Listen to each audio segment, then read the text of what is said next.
මේ වීඩියෝගෙන් කතා කරන්න හදන්නේ 2025 වසරේ රේල්වේ ඩිපාර්ට්මන්ට් එකේ ඉදිරියේදී ගැසට් කරයි කියලා අපිට හිතන්න පුළුවන් තනතුරු කීපයක් ගැන.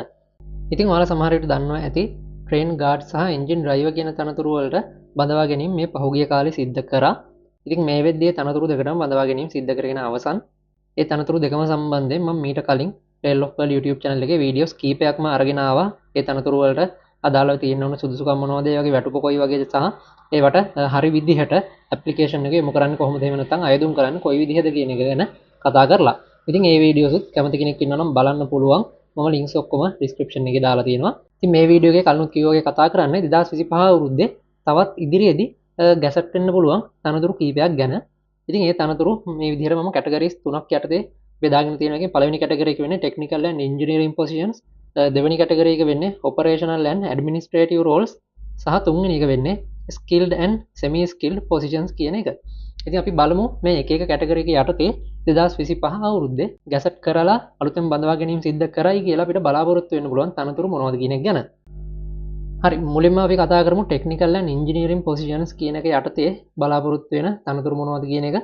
ඉතින් මේකේ පළවෙනිම තනතුර වෙන්නේ පළවෙනිම බඳවා ගැනීම සිද්ධ කරයි කියලා හිතන්න පුළුවන් කොටස වෙන්නේ සිවිල් ඉන්ජිනියර්ස්ලා. දෙවෙනි කොටස ගැන කතා කරොත් එතනදී අපිට ඉන්නේ ඉලෙක්ට්‍රිකල් ඉන්ජිනියර්ස්ලා සහ තුන්වෙනියට ඉන්නවා ට්‍රැක් මේන්ටේනන්ස් ඔෆිසර්ස්ලා සහ හතරවෙනියට මෙකැනිකල් ඉන්ජිනියර්ස්ලා. ඉතින් රේල්වේ ඩිපාර්ට්මන්ට් එකට අදාළව මේ තනතුරු වලට සැලකිය යුතු කාලයකින් බඳවා ගැනීම සිද්ධ කරලා නැහැ. ඉතින් ඔයාලා මගේ කලින් වීඩියෝස් බලුවා නම් දන්නවා ඇති ට්‍රේන් ගාඩ් තනතුරට 2025 වසරේ බඳවා ගැනීම සිද්ධ කරේ අවුරුදු 6කට පස්සේ. ඒ වගේම එන්ජින් ඩ්‍රයිවර් තනතුරට මේ 2025 අවුරුද්දේ බඳවා ගැනීම සිද්ධ කරේ අවුරුදු 10කට පස්සේ. ඉතින් මේ කතා කරන තනතුරු වලටත් අවුරුදු 4ක් 5ක් වගේ කාලයක් ඇතුළත අලුතෙන් බඳවා ගැනීම සිද්ධ කරලා නැහැ කියන එක තමයි දැනට වාර්තා වෙන්නේ. ඉතින් ඒවත් එක්ක මේ තනතුරු වලට බඳවා ගැනීම සිද්ධ කරයි කියන එක ඉක්මනටම අපිට හිතන්න පුළුවන්.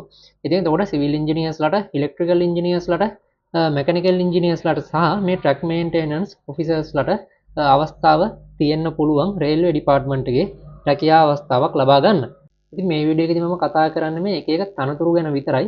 මේ තනතුරු වලට බඳවා ගැනීම සිද්ධ කරොත් ඒවට අයදුම් කරන්න ඔයාලට තියෙන ඕන සුදුසුකම් මොනවද, මේ වගේ වැටුප කොයි වගේද, මේ වගේ කරන්න තියෙන මොනවද කියන එක වගේ දේවල් ගැන අපි වෙනම කතා කරමු. මේ වීඩියෝ එකේදී මම ඔයාලට දල අදහසක් දෙන්න හදන්නේ මෙන්න මේ තනතුරු වලට ඉදිරියේදී බඳවා ගැනීම සිද්ධ කරන්න පුළුවන් කියන එක ගැන. හරි, අපි ඊළඟට බලමු දෙවෙනි කැටගරි එක. දෙවෙනි කැටගරි එක යටතේ මම දාගෙන තියෙන්නේ ඔපරේෂනල් ඇන්ඩ් ඇඩ්මිනිස්ට්‍රේටිව් රෝල්ස් කියන කැටගරි එක. ඉතින් මේකේ මුලින්ම ඉන්නවා අපිට ස්ටේෂන් මාස්ටර්ස්ලා. ඉතින් ස්ටේෂන් මාස්ටර් තනතුරටත් මට මතක විදිහට 2016 වගේ පස්සේ බඳවා ගැනීම සිද්ධ කරලා නැහැ. ඉතින් මේ තනතුර වෙනුවෙන් අන්තිමට බඳවා ගැනීම සිද්ධ කරපු වෙලාවේ නිකුත් කරලා තිබ්බ ගැසට් නිවේදනය අරගෙන මම සම්පූර්ණ වීඩියෝ එකක් කරා.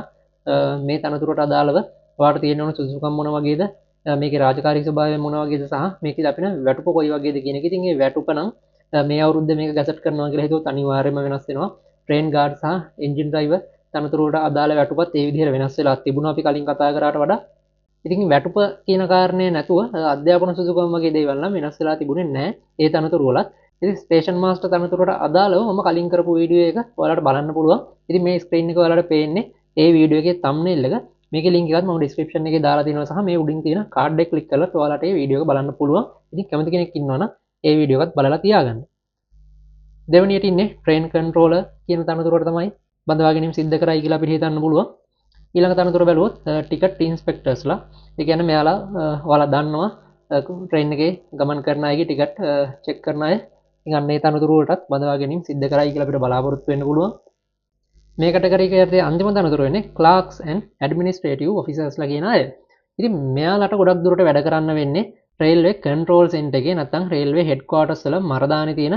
ඉතින් එතන ඔෆිස් එකේ වැඩ කටයුතු කරගෙන ඉන්න තමයි මේ තනතුරු වලට බඳවා ගන්න අයට තියෙන්නේ.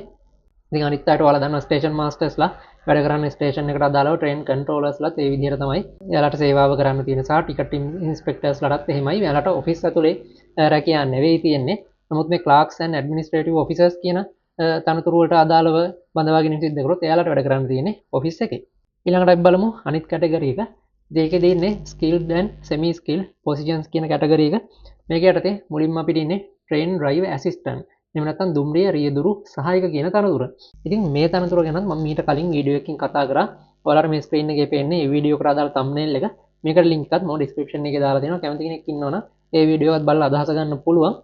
වාට කොයි වගේ සුදුසුකම්ද අධ්‍යාපන සුදුසුකම් වෘත්තීය සුදුසුකම් කොයි වගේද තියෙන්න ඕනේ මේ තනතුර වෙනුවෙන් අයදුම් කරන්න මේ අවුරුද්දේ මේක ගැසට් කරොත්.